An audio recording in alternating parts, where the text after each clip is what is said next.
كرهت الحب مريض اهتم مرني طيب اني عدتي هالحال وصلني موجوع قلبي والتعب بيا من اباوع على روحي انكسر قلبي عليا.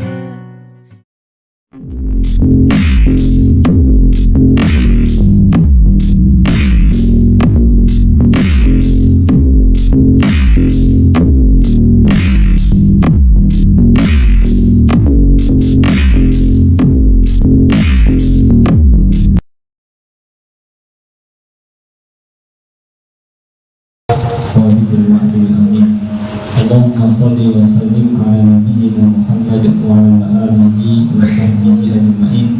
Amma ba'd.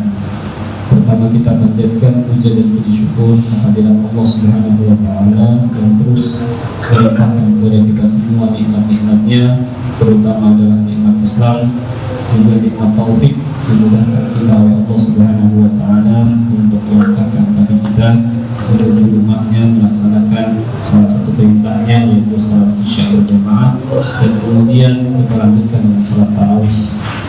Salawat dan salam tidak lupa kita sampaikan kepada Nabi kita Nabi Muhammad sallallahu alaihi wasallam, kepada keluarganya, para sahabatnya dan orang-orang yang mengikutinya hingga hari kiamat. Agama kita Islam diumpamakan oleh Rasulullah sallallahu alaihi wasallam seperti bangunan. Kata beliau, dunia Islam ala khams, Islam dibangun di atas 5 dasar. Syahadati an la ilaha illallah wa anna Muhammadar Rasulullah, bersaksi bahwa tidak ada yang berhak disembah kecuali Allah dan bahwa Nabi Muhammad sallallahu alaihi wasallam adalah utusannya. Persaksian atau syahadat diibaratkan seperti fondasi dalam bangunan, yang mana sebelum membangun bangunan tentu kita harus siapkan yang namanya fondasi. Maka orang non-muslim ketika mereka ingin masuk ke dalam agama Islam, mereka harus bersyahadat, mengucapkan 2 kalimat syahadat, barulah mereka bisa membangun bangunan Islam dalam dirinya. Walaupun kita alhamdulillah kita terlahir dari orang tua yang muslim, sehingga kita tetap di atas fitrah kita yaitu Islam. Sebagaimana sabda Nabi sallallahu alaihi wasallam, "Ma min mauludin illa yuladu 'ala al-fitrah." Tidak ada bayi yang lahir kecuali di atas fitrah Islam. Fa'abawahu yuhawwidanihi aw yunassiranihi aw yumajjisani, maka kedua orang tuanya lah yang terkadang menjadikan sebagai Yahudi, Majusi atau Nasrani. Maka kalau seseorang di luar Islam untuk masuk ke dalam Islam, maka dia harus menyiapkan fondasi yaitu syahadat. Kita alhamdulillah sudah punya fondasi, tinggal kita siapkan tiang-tiangnya. Tiang-tiangnya itulah rukun Islam setelah syahadat. Ada tiang sholat, ada tiang zakat, dan seterusnya. Di antara tiang-tiang ini yang menegakkan bangunan yang paling besar, paling kokoh, paling menopang bangunan tersebut adalah tiang sholat. Makanya Nabi Shallallahu Alaihi Wasallam bersabda, wa amuduha as-sholah, dan tiangnya adalah sholat. Oleh karena itu dikatakan bahwa mendirikan sholat sama saja menegakkan agama, sedangkan meninggalkannya seakan-akan merobohkan agama, karena sama saja meninggalkan yang utama, penyangga, penopang bangunan tersebut. Sehingga amal-amal yang lain, baik itu zakat, baik itu puasa, maupun amal-amal yang lain, tidak akan tegak kalau seseorang sudah meninggalkan sholat. Kemudian setelah dia menyiapkan yang utama yaitu sholat, yang mana di dalam sholat terdapat pembuktian dari dia beribadah kepada Allah Subhanahu wa Ta'ala, yang mana untuk inilah dia diciptakan di dunia, yaitu untuk beribadah kepada Allah Subhanahu wa Ta'ala, dan itu bisa terwujud dengan sholat, di mana dengan sholat juga hubungan seseorang dengan Allah Subhanahu wa Ta'ala menjadi baik. Maka tinggallah bagaimana cara dia memperbaiki hubungan dengan orang lain.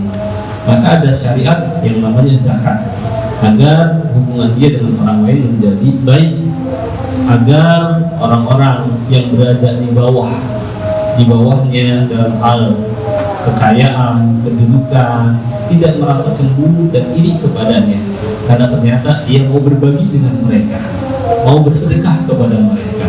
Maka ada yang namanya syariat zakat. Dengan zakat, maka hubungan seseorang dengan orang lain, terutama kalangan fakir miskin, menjadi baik. Dan dengan zakat, hartanya menjadi suci dan berkah.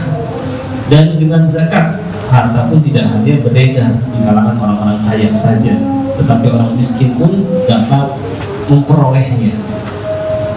Maka dengan zakat dan sedekah, hubungan seseorang dengan manusia menjadi baik. Setelah hubungannya dengan Allah baik dengan sholat, hubungannya dengan orang lain baik, ya, dengan zakat, maka ada yang namanya syariat puasa yang kita sedang dan masih dalam terus mengerjakannya, yaitu puasa Ramadan. Di mana di dalam puasa Ramadan ini kita dilatih terus untuk terbiasa melaksanakan perintah Allah, untuk terbiasa menjauhi larangan Allah, dan untuk terbiasa mengendalikan nafsu dan mengendalikan diri.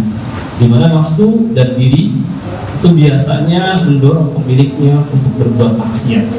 Kata Allah Subhanahu wa taala, "Wa innan nafsa la'ammaratun bisu' illa ma rahima rabbi."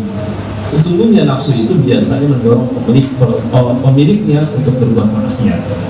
Maka di puasa inilah kita dilatih untuk menahan nafsu, sebagaimana kita melatih untuk menahan diri dari yang kita inginkan seperti makan, minum, dan syahwat.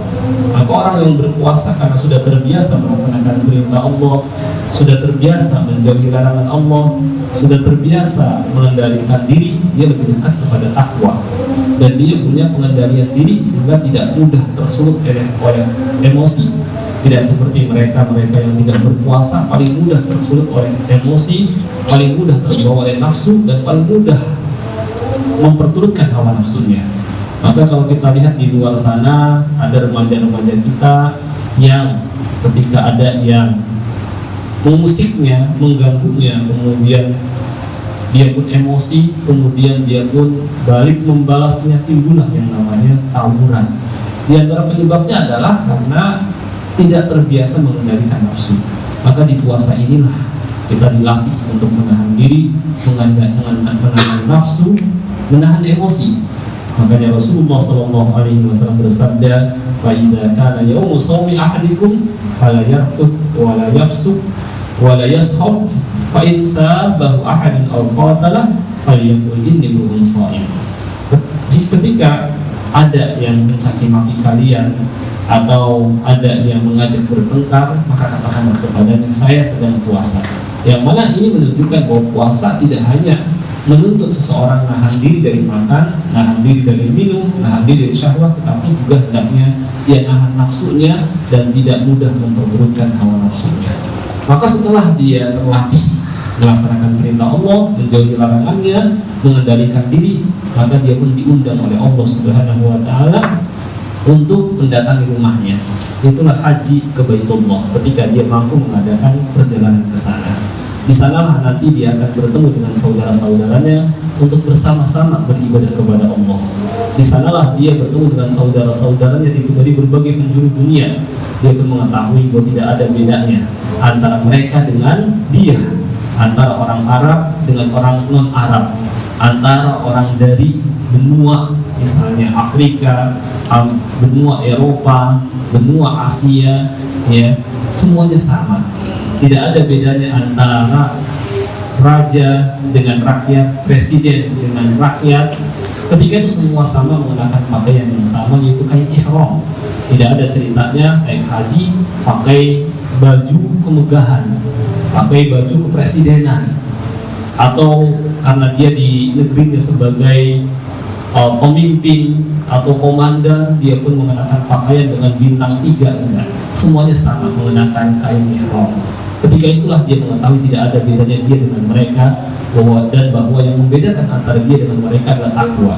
Sebagaimana firman Allah Ta'ala, "Inna akramakum indallahi atqakum." Sesungguhnya orang yang paling mulia di antara kalian di sisi Allah Subhanahu wa Ta'ala adalah orang yang paling takwa. Nah, inilah hikmah dari rukun Islam yang kita dari kecil sudah hafal, dan kenapa urutannya seperti ini, itulah hikmahnya. Mudah-mudahan apa yang sedikit ini bisa kita dapat ambil pelajaran dan bermanfaat. Kurang lebihnya mohon maaf. Wallahu a'lam. Wa sallallahu ala nabiyyina Muhammad wa ala alihi wa sahbihi wa sallam. Walhamdulillahi rabbil alamin. Wassalamualaikum warahmatullahi wabarakatuh. Waalaikumsalam warahmatullahi wabarakatuh.